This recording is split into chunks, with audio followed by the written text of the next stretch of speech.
Salut tout le monde, moi c'est Sou de la chaîne Investir Autrement et aujourd'hui je viens vous partager ma vidéo sur les 10 conseils pour faire des économies sur les courses. Alors c'est parti. Premier conseil, faire un inventaire de son frigo et de ses placards. Alors avant de faire ses courses, prenez 10 minutes pour lister tout ce qui vous reste dans votre frigo et dans vos placards. De cette manière, vous allez éviter d'acheter des choses que vous avez déjà chez vous et aussi ça peut vous permettre d'éviter le gaspillage. Conseil numéro 2, faire des menus pour la semaine. Alors il est conseillé de faire ces menus pour la semaine en amont avant de faire les courses en intégrant tout ce qui vous reste dans votre frigo et dans vos placards. Une fois que c'est fait, faites votre liste de courses en rapport avec vos menus de la semaine. Je conçois que cette technique demande un peu d'organisation, mais croyez-moi que cette méthode va réduire considérablement le gaspillage et surtout ça va vous permettre de faire des économies car vous allez acheter que les produits dont vous aurez besoin pour vos menus et vous n'allez pas vous retrouver avec des choses que vous aurez achetées comme ça sans raison et que finalement vous n'alliez pas les utiliser ni les manger. Conseil numéro 3, faire les courses avec le ventre plein. Cette méthode est très connue et elle marche plutôt bien, même très bien. Alors on le sait tous, faire les courses avec le ventre vide, ça mène à la catastrophe. On achète beaucoup trop et on dépasse beaucoup notre budget. En tout cas, c'était mon cas.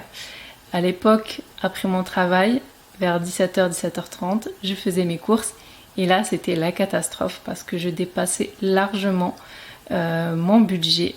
J'avais des envies de sucrer généralement, donc j'achetais tout et n'importe quoi.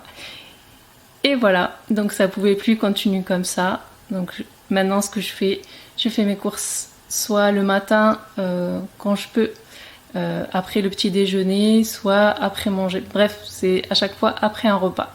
Parce que sinon, je sais que ça va mener à la catastrophe.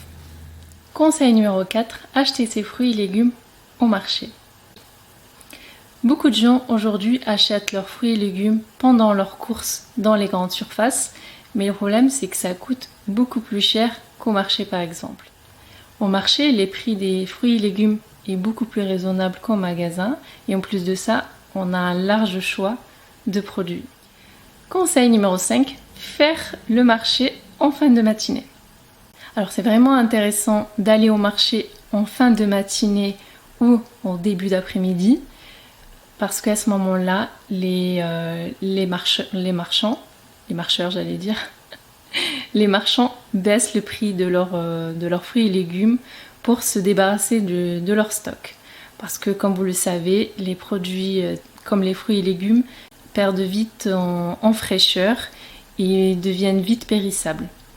Donc c'est vrai pour ma part, moi je vais souvent en fin de marché et là j'arrive à faire de belles économies. Donc j'achète par exemple des tomates qui étaient à 3-4 euros le kilo à 1 euro le kilo. Donc c'est vraiment intéressant pour faire des économies, il faut aller à ce moment-là. Conseil numéro 6, acheter des paniers anti-gaspillage. Alors c'est une solution qui vous permet de faire pas mal d'économies, notamment sur les catégories alimentaires, fruits et légumes, snacking, boucherie, boulangerie et même poissonnerie. Donc pour ça, vous avez plusieurs applications qui existent qui proposent de la vente de paniers anti-gaspillage à prix réduit, comme l'application To Go au Phoenix. Je pense qu'il en existe plein d'autres que je connais pas, mais en tout cas, moi j'utilise To Go et The Phoenix qui marchent très très bien. Conseil numéro 7, privilégiez les promotions avec le remboursement sur la cagnotte. Dans l'hypermarché, vous avez pas mal de promotions et notamment les promotions sur les cagnottes de la carte de fidélité. Donc les promotions sur la cagnotte sont beaucoup plus intéressantes que les promotions classiques car les réductions sont beaucoup plus importantes.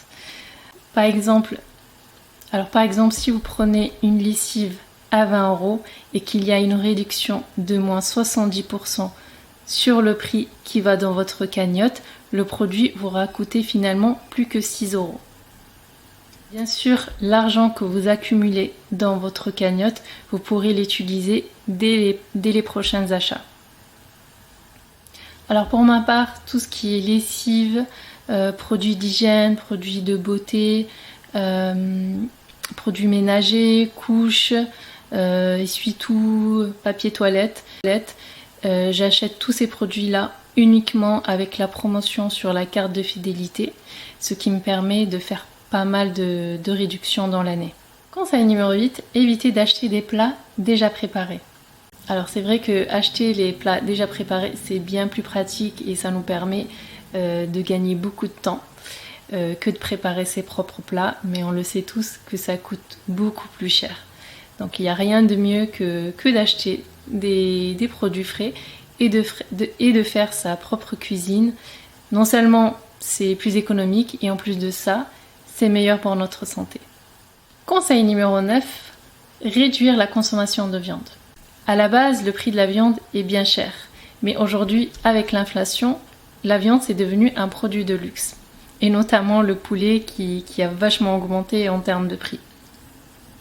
Alors aujourd'hui, je vous conseille plutôt d'opter pour des protéines végétales plutôt que des protéines animales, vu leur prix exorbitant aujourd'hui. Vous avez pas mal de protéines végétales qui peuvent largement remplacer les protéines animales et en plus de ça, elles sont beaucoup moins chères, comme par exemple tout ce qui est les œufs, le tofu, le soja, les lentilles par exemple. Conseil numéro 10, consommer les légumineuses. Alors là, c'est un excellent rapport qualité-prix. Les légumineuses, ça coûte pas très très cher et elles ont un excellent rapport nutritionnel. Elles sont très très riches, notamment en fibres, en protéines, en fer. Vous avez également une multitude de variétés de légumineuses comme la lentille, pois cassés, pois chiches, soja, etc., etc. Conseil numéro 11. Bon, c'est vrai, il n'y avait que 10 conseils, mais en réalité, il y a 11 conseils. Mais bon, ça faisait plus joli dans le titre 10 que 11. Alors, le conseil numéro 11, c'est utiliser les applications qui remboursent. Il existe plusieurs applications qui vous proposent de vous rembourser soit la totalité ou bien une partie d'un produit ou plusieurs produits. Donc vous avez par exemple Mon Avis le rend gratuit, c'est une application de Carrefour qui vous propose de tester gratuitement jusqu'à 4 produits, ensuite donner votre avis suite à l'utilisation du produit. Et tout ça gratuitement. Mais ça, il n'y a que Carrefour qui le fait. Sinon, vous avez plusieurs applications qui vous proposent le remboursement soit total, mais c'est rare, soit partiel d'un produit. Donc c'est vraiment intéressant quand on veut vraiment optimiser ses courses. C'est vraiment intéressant de passer par ce genre d'application. Donc moi, j'utilise personnellement Coupon Network, Shopmium, Ma Vie en Couleur, Coty. Il en existe plein d'autres que j'ai pas cités, mais en tout cas c'est pas mal pour faire quelques économies sur les courses. Voilà pour cette vidéo, je vous ai cité les conseils que j'utilise moi personnellement pour optimiser mes courses.